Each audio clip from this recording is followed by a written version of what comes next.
ठीक आहे, इकडे लक्ष द्यायचं आहे. बघा, घातांक परिमेय असलेल्या संख्यांचा अर्थ.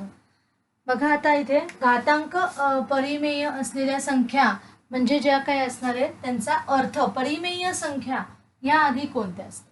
परिमेय संख्या म्हणजे ज्यांच्यामध्ये m/n किंवा 1/m असं किंवा 1/n या रूपातल्या ज्या असतात संख्या त्यांना काय म्हटलं जातं? परिमेय संख्या.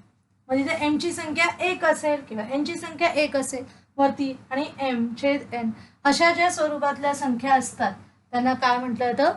परिमेय संख्या. आणि मग हा जर घातांक असेल, जर एखाद्या संख्येचाच हा घातांक असेल, म्हणजे समजा एखादी संख्या आहे, इथे समजा a चा घातांक m/n, b चा घातांक a/b असेल, c चा घातांक a/n असेल, तर त्यावेळेस त्याचं आपल्याला रूपांतर कसं करता येईल, त्याचा नियम आपल्याला कसं ती लिहायची आहे. समजा आपण म्हणतो आता काय a चा काय म्हटलं आपण?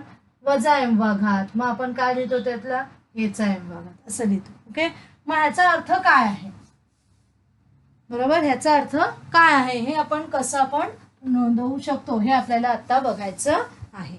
तर मग घातांक ह्या परिमेय संख्या असतील, मग त्याच्यात आपण जास्तीत जास्त m/n, m ची ही कायमस्वरूपी आपण 1 ही संख्या आधी गृहीत धरणार आहोत आणि खाली एकच. म्हणजे समजा एखाद्याचा घातांक 1/2, 1/3, 1/3, 1/4, 1/5, -1/n अशा कुठल्याही जर एखाद्याचा घातांक असेल तर त्या संख्यांचा अर्थ काय होतो हे आपण पाहणार. मग इथं त्यांचा घातांक असेल, पाया हा कुठलाही असेल असू दे, पण हा आपल्याला ह्याच्यापैकी जर घातांक असेल तर आपल्याला ती संख्या कशी दर्शवायची आहे ते आपण आता पाहणार.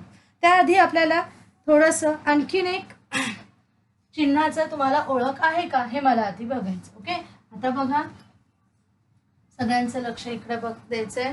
बघा आता हे चिन्ह तुम्ही पाहिलेलं आहे का? बघा हे चिन्ह काय आहे? वर्गमुळाचं चिन्ह आहे. वर्गमूळ, बरोबर आहे.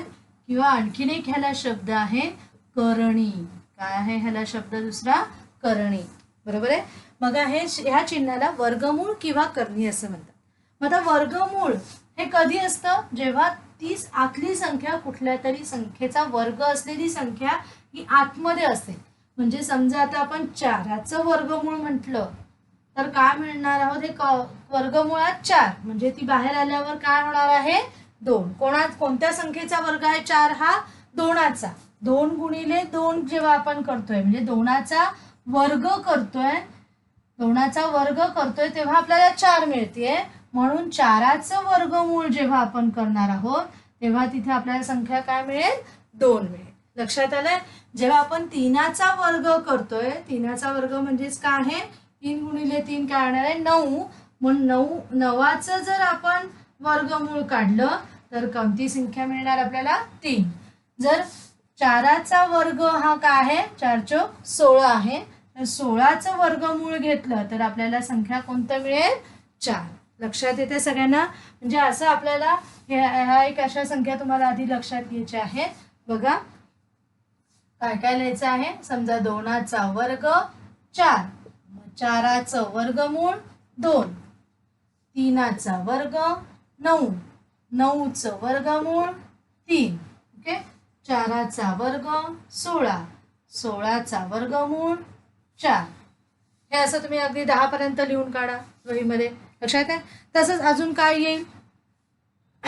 मग हे जे वर्गमूळ आहे ते काय आहे? त्या संख्येला निम्म करतंय. काय करतंय ते? त्या संख्येला निम्म करत असतं. एचा वर्गमूळ हे जे काय आहे म्हणजेच हे काय आहे? आपल्याला ही संख्या जी आहे ती काय आहे? आपण असंही म्हणू शकतो, ही दर्शवताना एचा 1/2 त्याचा आपण अर्ध करणार आहोत ना, निम्म करणार आहोत. निम्म्याची संख्या आपण लिहिणार आहोत. ह्या संख्या काय आहेत? ह्याच्या निम्म्या आहेत. निम्म्या हाफ आहेत, अर्ध्या आहेत. म्हणजेच काय? ही संख्या आपण ह्या वर्गमुळाच्या ऐवजी अशा प्रकारे सुद्धा लिहू शकतो. इथे पण काय आहे? 9चा काय म्हणता येईल? वर्ग, हाफ. इथे पण काय येईल? 16चा हाफ. बरोबर आहे? तीच संख्या आहे. जे आपण वर्गमूळ काढणार तर वर्गमूळ हे आपण अशा प्रकारे सुद्धा दर्शवू. म्हणजे आपल्याला 1/2च्या संख्या दर्शवता आल्या. 1/2 कधी कशा दर्शवणार? जेव्हा तो वर्ग असेल तेव्हा त्याचं 1/2 आपण असं म्हणणार आहे. म्हणजेच काय म्हणणार आपण ते त्याला म्हणताना कसं लिहिणार आहोत? ए चे nवे मूळ हे असे आपल्याला लिहायचे आहेत. मग हे काय लिहिणार इथे? 4चे काय लिहिणार आपण इथे? 1/3 तिसरे मूळ आहे. कसे मूळ आहे ते? मूळ आहे ते घातांक नाही. आपण म्हणतो ना हा काय आहे? ए चा दुसरा घातांक म्हणतो. पण आता इथे ए चं काय आहे? दुसरे मूळ. ए चे दुसरे मूळ हा काय म्हणायचा आहे? ए चा दुसरा काय म्हणणार आपण? घातांक असं आपण म्हणतो इथे. बरोबर आहे? असं आपण ह्याचं लिखाण. मग हे लिहिताना कसं लिहिणार आहोत? ए चे दुसरे मूळ. लक्षात येते सगळ्यांना? ए चा दुसरा घातांक असं आपण ए चा वर्ग असताना म्हणतो.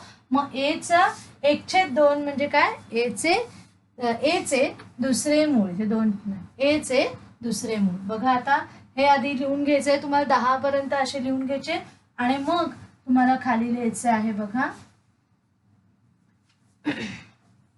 जसं ए चा दुसरा घातांक आपण कसं लिहितोय? हे कसं लिहिणार आहोत शब्दामध्ये? ए चा दुसरा घातांक. ओके. तसंच समजा मग इथे काय म्हणणार आता? ए छेद 1/2. मग हे काय येणार आहे? ए चे दुसरे. इथं मूळ घातांकाच्या ऐवजी काय येणार आहे? मूळ. ए चे दुसरे मूळ. लक्षात आलं? जे हे आपल्याला इथे लक्षात घ्यायचं. मग तसंच आपल्याला काय काय लिहिता येईल? समजा 2चा वर्गमुळात 2. हे कसं लिहिणार आपण? 2चे दुसरे मूळ वर्गमुळात 4. 4चे दुसरे मूळ. लक्षात येतं? दुसरे मूळ. हे असं काही शब्द पूर्ण लिहा. दुसरे. 2 रे नको. दुसरे काय आहे?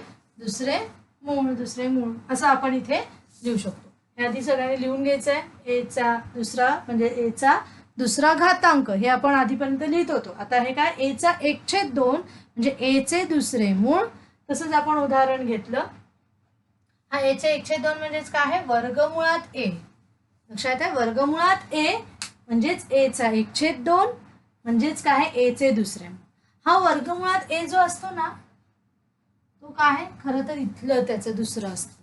2 इथे. पण 2 हा आपण बाय डिफॉल्ट म्हणजे सहजा लिहित नाही. ओके. वर्गमुळाला ते लिहिल्या जात नाही. पण आता ह्याच्या पुढच्याला मात्र आपल्याला लिहायचं आहे. ह्याच्या पुढच्याला मात्र लिहायचं आहे. बघा आता हे असंही लिहिलं जातं किंवा असं. लक्षात येत आहे? हे काय आहे? ए वर्गमुळात ए म्हणजेच काय आहे? आपण काय म्हणणार? ए चे 1/2 म्हणजेच ए चे दुसरे मूळ. हे आधी लिहून घ्या पॉज करून. असे तुम्हाला लिहित जायचं आहे 10 पर्यंत. आता बघा हे झालं की मग आपण पुढचं बघणार आहोत. आता हे ए चे दुसरे मूळ जे आपण म्हटलं, जसं मी काय म्हटलं की वर्गमुळात ए जो आहे तो खरं तर ए चा आपण म्हटलं असाही लिहिला जातो. इथं वर्गमुळाच्या इथं खरं 2 ही संख्या लिहिली अशीही लिहिण्याची पद्धत आहे. ही बाय डिफॉल्टली आहेच. लक्षात आहे? पण आणि ह्याला आपण ए चे 1/2 म्हणजेच ए चे दुसरे मूळ. आता इथे आपण संख्या बदलूया. समजा इथे काय आहे? घनमूळ आहे. घनमूळ हे मात्र लिहावं लागतं. 3 हा आकडा विसरून चालत नाही.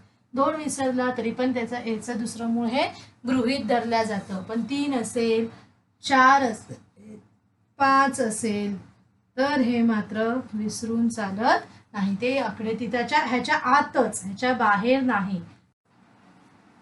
ह्या सुद्धा संख्या लिहिताना इथं बाहेर लिहिता कामा नये. ह्याच्या हे जे चिन्ह आहे ह्याच्या आतच आकडा असला पाहिजे.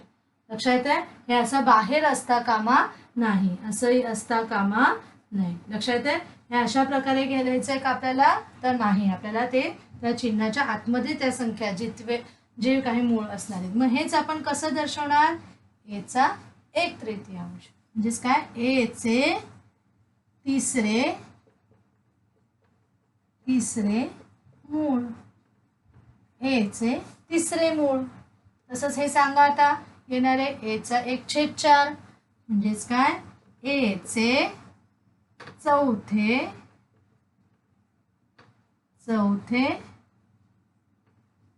मूळ. ओके, इथे काय लिहिणार? एचा 1/5 एचे 5वे मूळ. इथे काय येणार? एचा 1/6 एचे 6वे मूळ. हे लिहून घ्या बरं सगळ्यांनी असं छानपैकी. लक्षात आलं? हे लिहायचं नाही. हे आपल्याला पुन्हा तुम्ही हे पण पॉज करून लिहून घ्यायचं आहे सगळं व्यवस्थित. मला वह्या बघायच्या आहेत, नंतर मी एकेकाला सांगणार आहे अभ्यास टाकण्यासाठी. त्याच्यामुळे सगळ्यांच्या वह्या पूर्ण असल्या पाहिजे. हे सगळ्यांनी व्यवस्थित लिहून घ्यायचं आहे.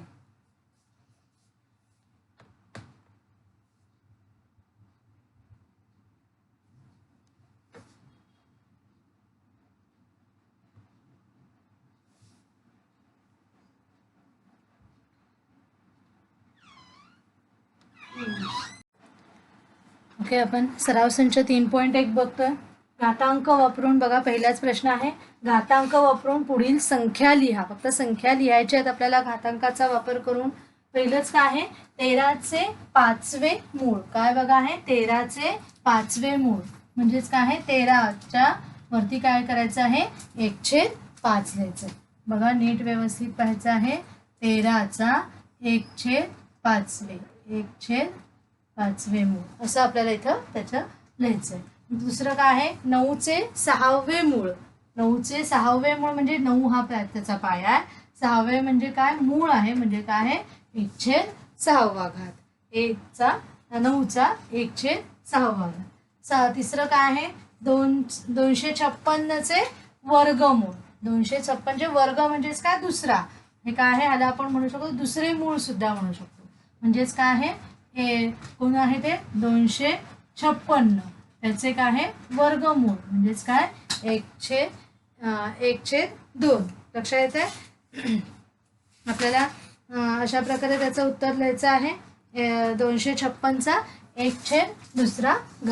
लक्षात आलंय सगळ्यांना? अशा प्रकारे आपण त्याच्या घातांक स्वरूपामध्ये लिहिलेलं आहे. कर्णी स्वरूपात लिहायचं असलं तर मग आपल्याला अशा स्वरूपात लिहावं, कर्णी स्वरूपात. लक्षात येते? मग इथे आपल्याला असं लिहायचं आहे का? नाही, हे कर्णी स्वरूपात झालं. हे कसं झालेलं आहे? कर्णी स्वरूपात. आणि हे काय झालेलं आहे? घातांक स्वरूपात. आणि आपल्याला प्रश्नामध्ये काय विचारलेलं आहे? घातांक स्वरूपातलं लिहायचं. त्याच्यामुळे आपल्याला हे लिहायचं नाही. लक्षात आलंय सगळ्यांना? अशा प्रकारे मी 3 दाखवलेत. अजून 3 जे आहे ते तुम्ही अशा प्रकारे सोडवायचे आणि ते तुम्हाला उजळणीसाठी दिलेले आहेत. आता दुसरा प्रश्न बघूयात आपण. ठीक आहे, आपण आता दुसरा प्रश्न बघतोय. सराव संच 3.1 मधलं काय आहे? खालील घातांकित संख्या कोणत्या संख्येचे कितवे मूळ आहे? बघा, घातांकित दिलेल्या आहेत संख्या, घातांकाच्या स्वरूपात दिलेल्या आहेत आणि तुम्हाला काय लिहायचंय? कोणत्या संख्येचे, म्हणजे पाया कोणता आहे आणि त्याचे कितवे मूळ आहे ते आपल्याला लिहायचं. म्हणजे मगाशचा जे होता प्रश्न त्याच्या उलट स्वरूपातला हा प्रश्न आहे. आता इथे काय दिलेलं आहे? घातांक स्वरूपात दिलेल्या आहेत संख्या. ह्याचा पाया काय आहे? 81 आणि घातांक काय आहे? 1/4. म्हणजे काय लिहिणार आपण इथे? 81चे चौथे मूळ. 81चे चौथे मूळ एवढंच तुम्हाला इथे फक्त लिहायचं आहे. इतका सोपा आहे बघा प्रश्न. नंतर इथे काय पाया कोण आहे तो लिहूया तरी. 49 जो कंसात आहे तो 49. 49चे 1/2 म्हणजे दुसरे मूळ असंही लिहू शकताय तुम्ही, किंवा वर्गमूळ हा पण शब्द चालेल, किंवा काय चालेल? वर्गमूळ. 49चे दुसरे मूळ किंवा 49चे वर्गमूळ दोन्ही शब्द लिहिले तरी काही चुकीचे नाहीत. ओके. आता हा मी डायरेक्टली 5वा घेतले, पहिला दुसरा आणि 5वा घेते मुद्दाम थोडासा हे म्हणून तो, आणि बाकी उरलेले 3 तुम्ही करायचे आहेत. बघा 100चा 1/19 मी तर लिहिताना काय लिहिणार आहात तुम्ही 100चे 19वे शब्द नीट लिहायचा आहे. 19वे लक्षात आहे 19वे मूळ.